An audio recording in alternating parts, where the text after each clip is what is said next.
હેતમપુરા ગામ પાસે આંબાવાડીમાં એક મોટો અજગર બતકના પિંજરામાં આવી ગયો હતો અને બતકને ગળી ગયો હતો। જ્યારે આ ઘટનાનો કોલ વાઇલ્ડલાઇફ રેસ્ક્યુ ટ્રસ્ટની ટીમને મળતા વાઇલ્ડલાઇફ રેસ્ક્યુ ટ્રસ્ટની ટીમ ઘટનાસ્થળ પર આવી પહોંચી હતી અને 1 કલાકની ભારે જહેમત બાદ સહી સલામત રીતે અજગરનું રેસ્ક્યુ કર્યું હતું અને વડોદરા વન વિભાગ ખાતે લાવવામાં આવ્યો હતો। વાઇલ્ડલાઇફ રેસ્ક્યુ ટ્રસ્ટના પ્રેસિડેન્ટ અરવિંદ પવાર કેલનપુર પાસે આવેલા હેતમપુરા ગામથી પ્રતાપસિંહ વાઘેલાનો ફોન આવ્યો હતો।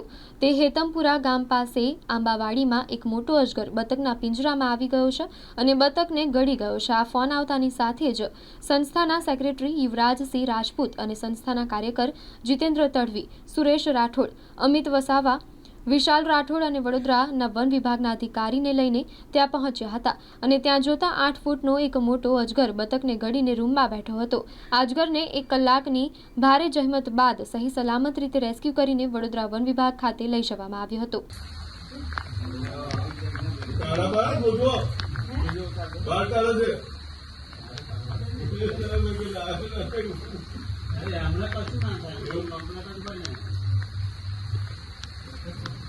थोड़ी बार गेट में ले जाओ।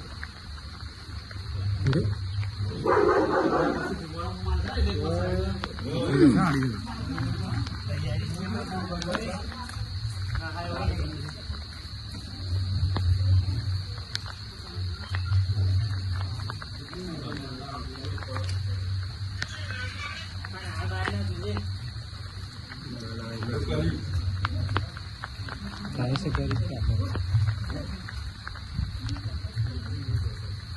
किलो पड़ी जरूर कट तो करी है ताकत करी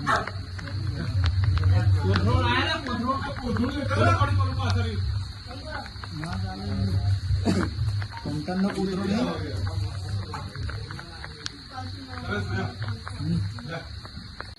आज रोज अमरी संस्था वाइल्डलाइफ रेस्क्यू ट्रस्टना हेल्पलाइन नंबर पर હેતમપુરાથી પ્રતાપસિંહ વાઘેલાનો ફોન આવ્યો હતો કે અમારે ત્યાં એક આંગણવાડી આવેલી છે। આ આંગણવાડીની અંદર આંબાવાડીની અંદર એક મોટો અજગર આવી ગયો છે જે બતકનું રહેઠાણ ખરું એની અંદર આવી ગયો છે અને એને એક બતક ગળી ગયો છે। આ કોલ મળતાની સાથે જ અમારી સંસ્થાના કાર્યકર ત્યાં પહોંચ્યા હતા વડોદરા વન વિભાગને લઈને અને ત્યાં જોતા એક 8 ફૂટનો અજગર જે બતક ગળીને બેઠો હતો જેને સહી સલામતી રીતે રેસ્ક્યુ કરીને વડોદરા વન વિભાગને સોંપવામાં આવેલ છે।